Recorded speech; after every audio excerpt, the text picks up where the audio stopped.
Si vous avez toujours voulu connaître les histoires et anecdotes derrière vos titres préférés, rendez-vous dès maintenant dans le podcast Un hit, une histoire. Nous explorons notamment les classiques de la chanson française, entre autres Je te donne de Jean-Jacques Goldman et Michael Jones. Saviez-vous qu'à sa sortie en 1985, les paroles avaient été mal comprises par le public ?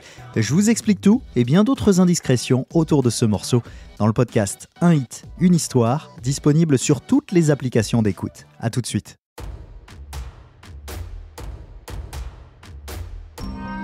Bienvenue sur la chaîne Edera. Nous vous proposons des lectures de contes, mythes et légendes anciennes. Suite à de nombreuses demandes de votre part, nous allons aujourd'hui vous raconter une des versions de Cendrillon, celle de Charles Perrault, écrite en 1697. Alors éteignez les lumières, installez-vous confortablement et laissez-nous vous emporter dans cet univers.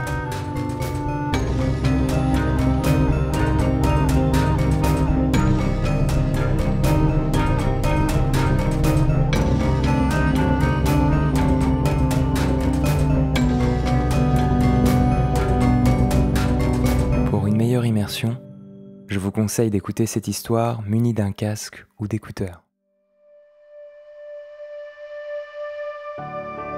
Il était une fois un gentilhomme qui épousa, en secondes noces, une femme, la plus hautaine et la plus fière qu'on eût jamais vue.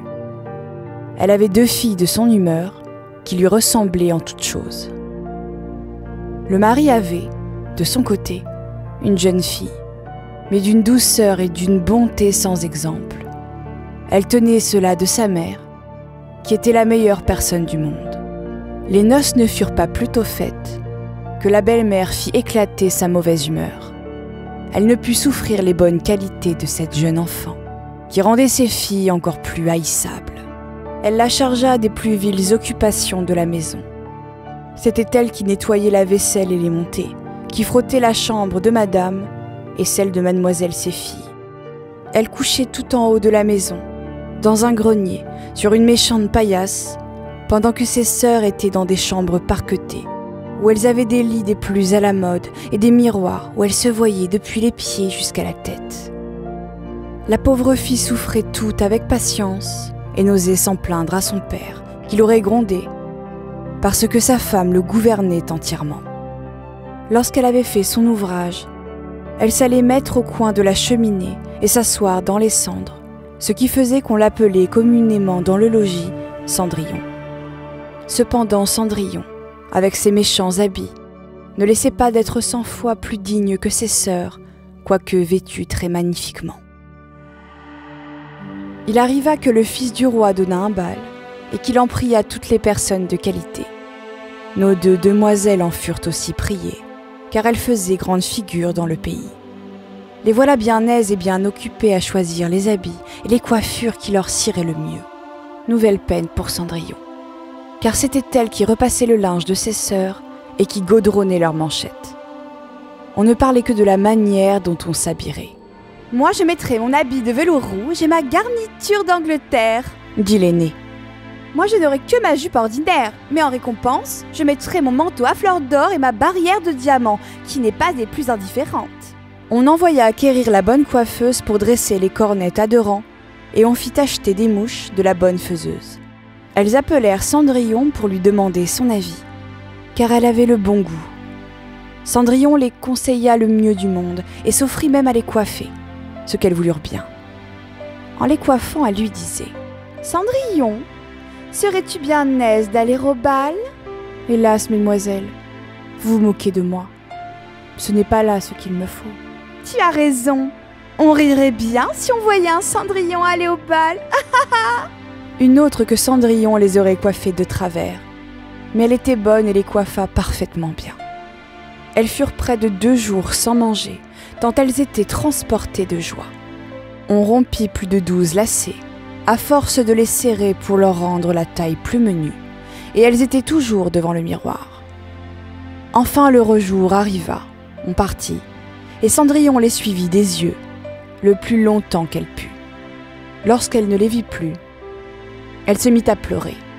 Sa marraine, qui la vit tout en pleurs, lui demanda ce qu'elle avait.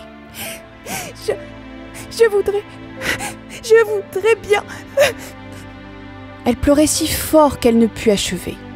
Sa marraine, qui était fée, lui dit: « Tu voudrais bien aller au bal, n'est-ce pas ? » ?»« Hélas, oui. »« Eh bien, seras-tu bonne fille ? Je t'y ferai aller. » Elle la mena dans sa chambre et lui dit: « Va dans le jardin et apporte-moi une citrouille. » Cendrillon alla aussitôt cueillir la plus belle qu'elle put trouver et la porta à sa marraine, ne pouvant deviner comment cette citrouille la pourrait faire aller au bal.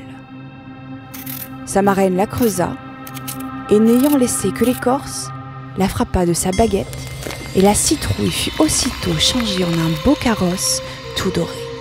Ensuite, elle alla regarder dans la souricière où elle trouva 6 souris, toutes en vie. Elle dit à Cendrillon de lever un peu la trappe de la souricière et à chaque souris qui sortait, elle lui donnait un coup de baguette.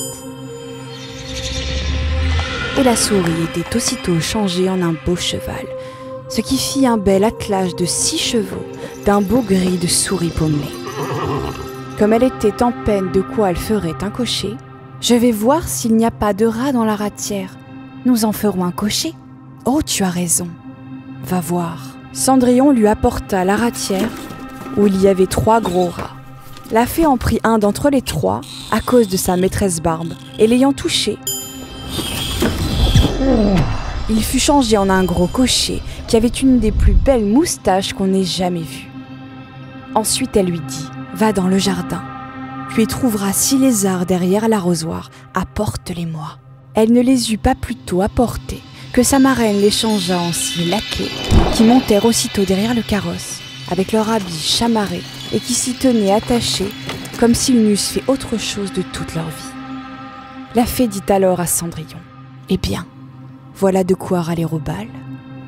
N'es-tu pas bien aise ? » ?»« Oui, mais est-ce que j'irai comme cela, avec mes vilains habits ?»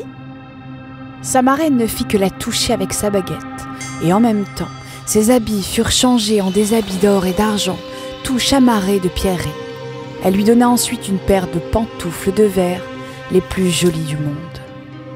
Quand elle fut ainsi parée, elle monta en carrosse, mais sa marraine lui recommanda, sur toute chose, de ne pas passer minuit, l'avertissant que, si elle demeurait au bal un moment davantage, son carrosse redeviendrait citrouille, ses chevaux des souris, ses laquais des lézards, et que ses beaux habits reprendraient leur première forme. Elle promit à sa marraine qu'elle ne manquerait pas de sortir du bal avant minuit. Elle part, ne se sentant pas de joie. Le fils du roi, qu'on alla avertir qu'il venait d'arriver une grande princesse qu'on ne connaissait point, courut la recevoir. Il lui donna la main à la descente du carrosse et la mena dans la salle où était la compagnie. Il se fit alors un grand silence. On cessa de danser et les violons ne jouèrent plus tant on était attentif à contempler cet inconnu. Le roi même, tout vieux qu'il était, ne laissait pas de la regarder et de dire tout bas à la reine qu'il y avait longtemps qu'il n'avait pas vu une si aimable personne. Toutes les dames étaient attentives à considérer sa coiffure et ses habits, pour en avoir, dès le lendemain, des semblables, pourvu qu'il se trouvât des étoffes assez belles et des ouvriers assez habiles. Le fils du roi la mit à la place la plus honorable, et ensuite la prit pour la mener danser. Elle dansa avec tant de grâce qu'on l'admira encore davantage. Elle alla s'asseoir auprès de ses sœurs et leur fit 1000 honnêtetés. Elle leur fit part des oranges et des citrons que le prince lui avait donnés, ce qui les étonna fort, car elle ne la connaissait point. Lorsqu'elle causait ainsi, Cendrillon entendit sonner 11h15. Elle fit aussitôt une grande révérence à la compagnie et s'en alla le plus vite qu'elle put. Dès qu'elle fut arrivée, elle alla trouver sa marraine et après l'avoir remerciée, elle lui dit qu'elle souhaiterait bien aller encore le lendemain au bal. Comme elle était occupée à raconter à sa marraine tout ce qui s'était passé au bal, les 2 sœurs heurtèrent à la porte. Cendrillon leur alla ouvrir. « Oh, que vous êtes longtemps à revenir !» leur dit-elle en bâillant, en se frottant les yeux et en s'étendant comme si elle n'eût fait que de se réveiller. Elle n'avait cependant pas eu envie de dormir depuis qu'elle s'était quittée. « Oh, si tu étais venue au bal, tu ne t'y serais pas ennuyée. Il est venu la plus gentille princesse, la plus gentille qu'on puisse jamais voir. Elle nous a fait 1000 civilités. Elle nous a donné des oranges et des citrons. » Cendrillon ne se sentait pas de joie. Elle leur demanda le nom de cette princesse, mais elles lui répondirent qu'on ne la connaissait pas, que le fils du roi donnerait toute chose au monde pour savoir qui elle était. Cendrillon sourit et leur dit « Elle était donc bien gentille. Mon Dieu, que vous êtes heureuse. Ne pourrais-je point la voir ? Hélas, mademoiselle Javotte, prêtez-moi votre habit jaune que vous mettez tous les jours. » Vraiment, je suis de cet avis. Prêter mon habit à un vilain Cendrillon comme cela, il faudrait que je fusse bien folle. Cendrillon s'attendait bien à ce refus, et elle en fut bien aise, car elle aurait été grandement embarrassée si sa sœur eût bien voulu lui prêter son habit. Le lendemain, les deux sœurs furent au bal, et Cendrillon aussi, mais encore plus parée que la première fois. La jeune demoiselle ne s'ennuyait point et oublia ce que sa marraine lui avait recommandé, de sorte qu'elle entendit sonner le premier coup de minuit. Lorsqu'elle ne croyait point qu'il fût encore 11 heures, elle se leva et s'enfuit aussi légèrement qu'aurait fait une biche. Le prince la suivit. Elle laissa tomber une de ses pantoufles de verre que le prince ramassa bien soigneusement. Cendrillon arriva chez elle bien essoufflée, sans carrosse, sans laquais et avec ses méchants habits.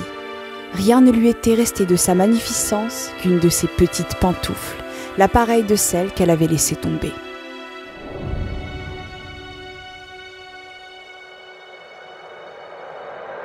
On demanda aux gardes de la porte du palais s'ils n'avaient point vu sortir une princesse. Ils dirent qu'ils n'avaient vu sortir personne qu'une jeune fille fort mal vêtue, qui avait plus l'air d'une paysanne que d'une demoiselle. Quand les deux sœurs revinrent du bal, Cendrillon leur demanda si elles s'étaient encore bien diverties et si la belle dame y avait été. Elles lui dirent que oui, mais qu'elle s'était enfuie lorsque minuit avait sonné, et si promptement qu'elle avait laissé une de ses petites pantoufles de verre, la plus jolie du monde, que le fils du roi l'avait ramassée, et qu'assurément il était fort désireux de connaître la personne à qui appartenait la petite pantoufle. Elles dirent vrai, car peu de jours après, le fils du roi fit publier, à son de trompe, qu'il épouserait celle dont le pied serait bien juste à la pantoufle. On commença à l'essayer aux princesses, ensuite aux duchesses et à toute la cour, mais inutilement. On la porta chez les deux sœurs qui firent tout leur possible pour faire entrer leurs pieds dans la pantoufle. Mais elles ne purent en venir à bout. Cendrillon, qui les regardait et qui reconnut sa pantoufle, dit en riant « Que je vois si elle ne me serait pas bonne !» Ses sœurs se mirent à rire et à se moquer d'elle. Le gentilhomme qui faisait l'essai de la pantoufle, ayant regardé attentivement Cendrillon, dit que cela était très juste et qu'il avait l'ordre de l'essayer à toutes les filles. Il fit asseoir Cendrillon et approchant la pantoufle de son petit pied, il vit qu'elle y entrait sans peine et qu'elle était juste comme de cire. L'étonnement des deux sœurs fut grand, mais plus grand encore quand Cendrillon tira de sa poche l'autre petite pantoufle qu'elle mit à son pied. Là-dessus arriva la marraine, qui ayant donné un coup de baguette sur les habits de Cendrillon, les fit devenir encore plus magnifiques que tous les autres. Alors ces deux sœurs la reconnurent pour la personne qu'elles avaient vue au bal. Elles se jetèrent à ses pieds pour lui demander pardon de tous les mauvais traitements qu'elle lui avait fait souffrir. Cendrillon les releva et leur dit, en les embrassant, qu'elle leur pardonnait de bon cœur et qu'elle les priait de l'aimer bien toujours. On la mena chez le jeune prince, parée comme elle était, et peu de jours près, il l'épousa. Cendrillon, qui était bonne, fit loger ses deux sœurs au palais et les maria dès le jour même à de grands seigneurs de la cour. Fin.